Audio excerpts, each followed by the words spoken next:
दोस्तों आज फिर नाइट वॉक पे आया हूँ। हमारी वॉक एंड टॉक सीरीज चल रही है। जो लोग देख रहे हैं चैनल उनको पता ही होगा। आज मज़ीद लेट आया हूँ, तकरीबन 3 बजे रात का टाइम है। देखते हैं इस टाइम ट्रैफिक के क्या मामला हैं, वरना थोड़ा डिस्टर्ब होता हूँ मैं। गाड़ियाँ गुजरती हैं बार बार। 2 बजे का टाइम भी वैसे कदर बेहतर है।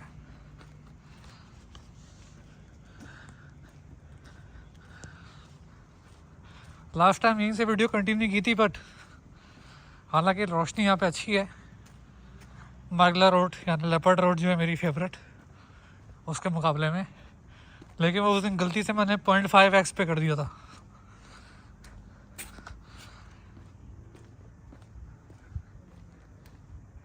तो जो सेकंड लास्ट वीडियो में रुद्रप्रयाग वाले मैन ईटर लेपर्ड के बारे में मैंने बताया था, तो जिम कॉर्बेट ने जो man eating leopard of Rudraprayag अपनी बुक लिखी है, उसमें जो वाक़या नकल किया है, जो जिक्र किया है उन्होंने कि उन्होंने किस तरह से रुद्रप्रयाग मैन ईटर को मारा, तो उसमें उनके एक दोस्त का जिक्र है, पंडित। तो पंडित जो थे, जो रुद्रप्रयाग के अंदर जिम कॉर्बेट को होस्ट कर रहे थे, उन पे भी इस लेपर्ड ने हमला किया था। उनको गले से पकड़ लिया था,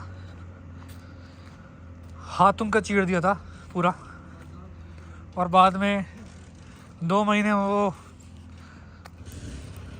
अस्पताल में रहे और उनको एक सिल्वर की नाली लगा के उसके ज़रिए खाना पीना दिया जाता था। तो ये जो पंडित जी का जिक्र है रुद्रप्रयाग मैन ईटर वाले वाक़े में, जो जिम कॉर्बेट ने किया है, आज भी अगर आप रुद्रप्रयाग जाएं तो इनके जो पड़ पोते हैं वो आज भी वहीं पर उनकी दुकान है। उनसे जाके आप मिल सकते हैं, वो पूरा आपको वाक़या सुना सकते हैं। और वो जो आम का दरख्त मशहूर जिसके ऊपर जिम कॉर्बेट ने मचान बनाई थी, वो एक तो मैंने बता दिया कि भाई वो जो एक मेमोरियल बनाया गया है जिस स्पॉट के ऊपर उन्होंने लेपर्ड को मारा था, गोली लगी थी और लेपर्ड गिरा था, वहाँ तो मेमोरियल बना है। उसके साथ ही कम से कम 20 गज के फासले पे वो मैंगो ट्री आज भी लगा हुआ है, आम का दरख्त जिसके ऊपर मचान बनाई थी।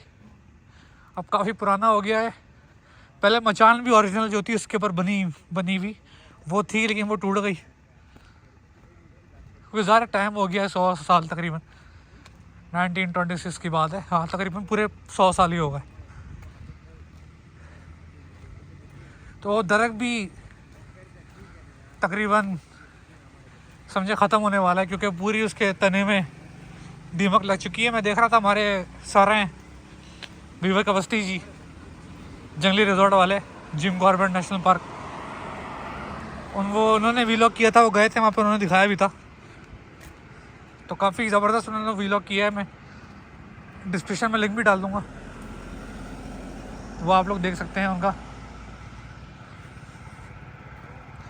ये रोड जैसा कि मैं हमेशा बताता हूँ, बहुत ख़तरनाक रोड है। गाड़ियाँ यहाँ पे बहुत तेज़ आती हैं। भाई किसको ढूंढ रहे हैं?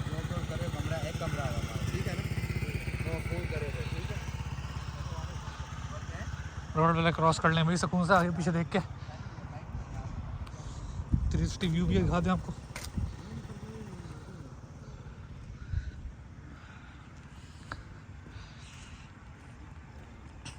तो आज मैं बात करनी थी जंगल के सबसे ख़तरनाक जानवर हाथी के बारे में। तो हाथी की नेचर के बारे में अगर बताऊं, तो हाथी जब अपने एडल्ट पीरियड के अंदर आता है तो उसकी जो फैमिली मेम्बर्स का जो पैक जिसमें रह रहा होता है वो, उनको जब वो तंग करना शुरू कर देता है, क्योंकि ज़ाहिर है उसके अंदर टेस्टोस्टेरोन इंक्रीज़ हो रहा है, वो अपनी ग्रुप की फीमेल्स के ऊपर ट्राई कर रहा होता है। और इन ब्रीडिंग जानवरों के अंदर किसी को भी पसंद नहीं होती, इन ब्रीडिंग अवॉइड करते हैं, चाहे टाइगर हो, चाहे लेपर्ड हो, चाहे एलिफेंट हो। तो जो बाकी मेल्स होते हैं उस ग्रुप के अंदर, वो उसको खदेड़ देते हैं, मार मार के भगा देते हैं, ग्रुप से अलग कर देते हैं एलिफेंट को।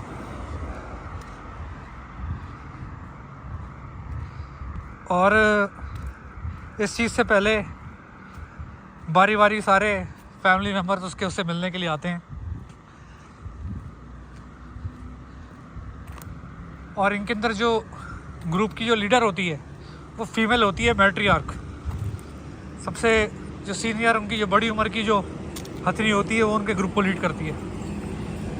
तो फीमेल्स को ग्रुप से नहीं निकाला जाता, फीमेल्स अपने ग्रुप में ही रहती हैं। बड़ी होने के बाद जो मेल होते हैं उनको खदेड़ दिया जाता है, उनको निकाल दिया जाता है बाहर, ताकि इनब्रीडिंग का ख़तरा ना हो। अब यहाँ पे चीज़ें होती हैं ख़तरनाक, जो हाथी को ख़तरनाक बनाती हैं। एक एडल्ट मेल अपने एडल्टहुड के अंदर साल में 4 महीने, 2 महीने से 4-6 महीने तक का ड्यूरेशन होता है। उस ड्यूरेशन में उसके ऊपर एक पीरियड आता है, उसको बोलते हैं मस्ट पीरियड। अब मस्त हाथी क्या होता है, समझो एक जंगल में टैंक घूम रहा है, जहाँ नज़र आ गया भागो। सिंगल मेल, निशानी क्या होती है इसकी, सिंगल मेल होगा, ग्रुप से निकाला हुआ, ठीक है। और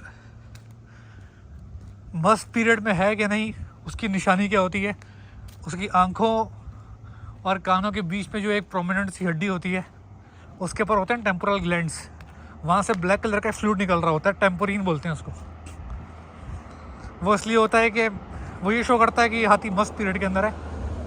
और फीमेल को उसकी खुशबू, हाथी के सूंघने की जो ताकत है बहुत ज़बरदस्त होती है, और फीमेल को उसकी खुशबू पहुंच जाती है, रिसीव कर लेती है, वो उसके लिए होता है।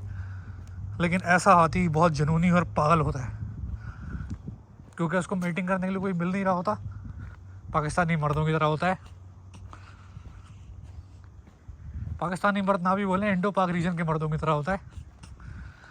तो रास्ते में आने वाली हर चीज़ पे हमला करता है, दरख्तों को गिराएगा, खेतों को तबाह करेगा, गाड़ियों को अटैक करेगा। पाकिस्तान में तो हाथी नहीं है, लेकिन अगर आप जाएं थाईलैंड, मलेशिया, इंडिया, इस रीजन के अंदर, आपको यहाँ पे एशियाटिक एलिफेंट मिल जाएगा। अब इसमें भी मेल के अंदर 2 तरह के होते हैं, एक मखना जिसके दांत नहीं होते, खाने वाले दांतों की बात नहीं हो रही, दिखाने वाले दांतों की बात हो रही है।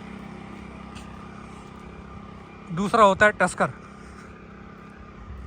सबसे ख़तरनाक सिंगल मेल टस्कर अपने मस्त पीरियड में। आपकी गाड़ी के अंदर ये अपने टस घुसा सकता है, उसको चीड़ फाड़ कर सकता है। मखना भी ख़तरनाक होता है, गाड़ी पलट देता है पूरी, अपनी सूंड से, अपने पैरों से दबाएगा उसको। टस्कर के पास, उसके पास एक्स्ट्रा एज होता है, टस्क होते हैं उसके। और एक टस्कर होता है 1.5 दांत या सिंगल दांत वाला, ये भी बड़ा ख़तरनाक होता है। 1.5 दांत बेसिकली वो होता है कि किसी फाइट के अंदर उसका एक दांत टूट गया होता है, ऑलरेडी बहुत ज़्यादा फ्रस्ट्रेटेड होता है वो, अपना वो बदला लेने के लिए किसी पे भी हमला करेगा।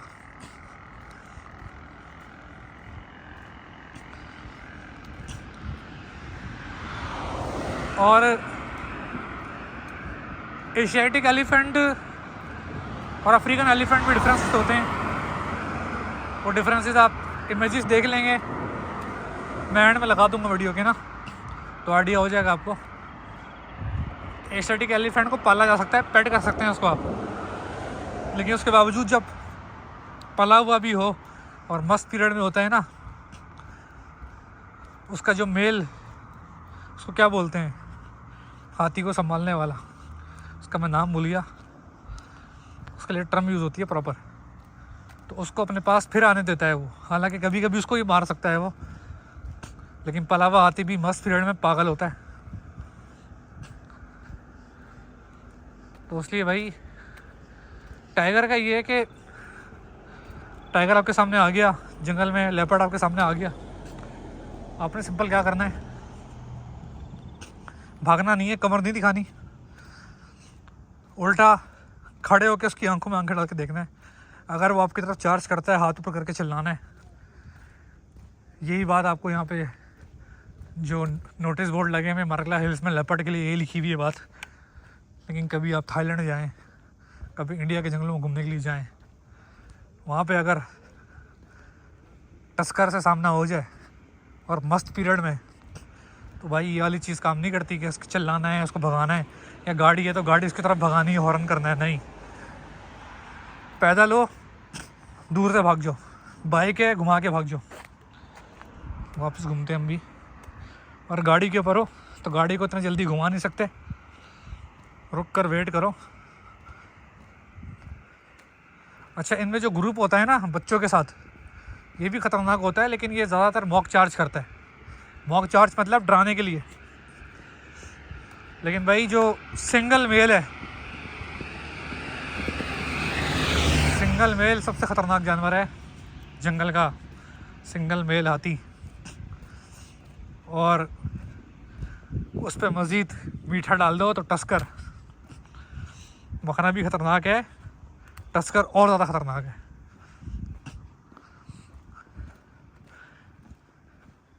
और ये बड़ा दर्दनाक मौत मारता है इंसान को। अपने दोनों पैरों से पहले बंदे को चीरता है, फिर अपनी सूंड से अलग दबाता है। टस्क होते हैं उसके तो टस्क घुसा देता है अंदर।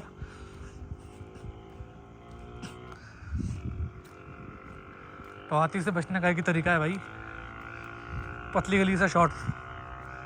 कहीं मस्त हाथी दिखा, मस्त हाथी की मैंने पहचान क्या बताइए, टेम्पोरल ग्लैंड से टेम्पोरिन बह रहा होगा, ब्लैक कलर का फ्लूट, ठीक है। अच्छा, अब आप पे चार्ज करने वाला है कि नहीं करेगा चार्ज, ये आपको सिर्फ देख रहा है, उसकी क्या निशानी है। अगर तो आपको हाथी अपनी एक आंख से देख रहा है तब तो मसला नहीं है, लेकिन अगर दोनों आंखों से देख रहा है इसका मतलब कि वो प्लान कर रहा है, टारगेट में ले रहा है आपको। और चार्ज करने से पहले अगर उसने अपनी सूंड आपकी तरफ करी, क्योंकि देखने की इसकी ताकत बहुत कम होती है, देख नहीं सकता ये, दिन में भी कम नज़र आता है, रात में भी उसको कम नज़र आता है। तो ये रिलाई करता है अपने कानों के ऊपर और अपनी सूंड के ऊपर। और ये बारिश की स्मेल कई किलोमीटर दूर से सुन सकते हैं, इनके पास ये पावर होती है जिसकी वजह से ये माइग्रेट करते हैं बारिश के पीछे पीछे, वेजिटेशन इनको जहाँ मिलता है। कई टन खाना एक दिन में खा जाते हैं, खेतों को सत्यानाश भी करते हैं। तो अगर तो ये अपने कान आपकी तरफ कर रहा है, अपनी सूंड आपकी तरफ कर रहा है, तो उसका मतलब कि ये आपको मेजर कर रहा है, पोटेंशियल है इसके अंदर कि ये चार्ज कर सकता है। लेकिन दो साइन ऐसे हैं कि भाई बस अब इसने चार्ज कर दिया आपके ऊपर, या अपनी दुम को ये 90 डिग्री के ऊपर घुमा लेगा और अपने पहले पैर को ना 90 डिग्री के ऊपर उठाएगा। उसके बाद कुछ ही सेकंड में बस चार्ज, ये सिग्नल होता है चार्ज करने का। और अगर चार्ज करे, गाड़ी के अंदर हो, घुमाने का टाइम नहीं है, रिवर्स कर लो, कर सकते हो अगर तेज़ी में, क्योंकि ये तकरीबन कुछ सेकंड के लिए 50-60 किलोमीटर पर आवर की स्पीड पकड़ सकता है, लेकिन कुछ सेकंड के लिए। तो आपके पास मौका हो सकता है भागने का। लेकिन अगर बिल्कुल सर के ऊपर है तो भाई एक ही तरीका है, शीशे चढ़ाओ गाड़ी के, सीट बेल्ट बांधो, अपनी तरफ से आखिरी ट्राई कर लो, उसकी तरफ चार्ज कर दो, हॉर्न बजाओ गाड़ी का ज़ोर से जैसी करीब आए, क्योंकि कान इसके बड़े होते हैं, जैसे ही हॉर्न बजाओगे बहुत बुरी तरह से कानों में आवाज़ पड़ेगी और ये एनॉय हो गया भागेगा वापस। लेकिन अगर इसने चार्ज कर दिया, अगर आपने सीट बेल्ट बांधी हुई है तो कुछ नहीं होता, बचने का चांस है, बच जाओगे। सीट बेल्ट ज़रूर लगानी है। और ये हमारे जो सर विवेक अवस्थी जी, जिनका मैंने बताया वीडियो के शुरू में, वो भी ये बात बताते हैं, बल्कि उनकी प्रैक्टिस में यही है। राजा जी नेशनल पार्क में उनका जंगली रिजॉर्ट है, तो वो हाथी की टेरिटरी से गुजर के ही जाते हैं, इंडिया में होते हैं, इंडिया से हैं, तो वो भाई सीट बेल्ट लगा के प्रिपेयर्ड कि भाई कभी भी, बल्कि उनके उस एरिया में आजकल एक 1.5 दांत घूम भी रहा है, बड़ा खतरनाक। उसका नाम है सद्दाम, बहुत खतरनाक है। तो भाई ये थी कहानी हाथी की। कुछ दिनों से वाइल्ड लाइफ पे काफ़ी वीडियोस हो गई हमारी। आज एलिफेंट को भी हमने थोड़ा सा कवर कर लिया। अब बाकी चीज़ों की तरफ आएंगे मज़ीद वीडियोस के अंदर। हमने सफ़रनामा सीरीज़ भी शुरू करनी है और जिम कॉर्बेट की सीरीज़ भी शुरू करनी है, उसके लिए भी कोशिश हो रही है, तो बहुत जल्द उसकी तरफ आएंगे। आज बस यहीं तक रखते हैं, क्योंकि आज लेट भी आया हूँ मैं और मुझे जल्दी ऑफिस जाना पड़ेगा। ठीक है भाई।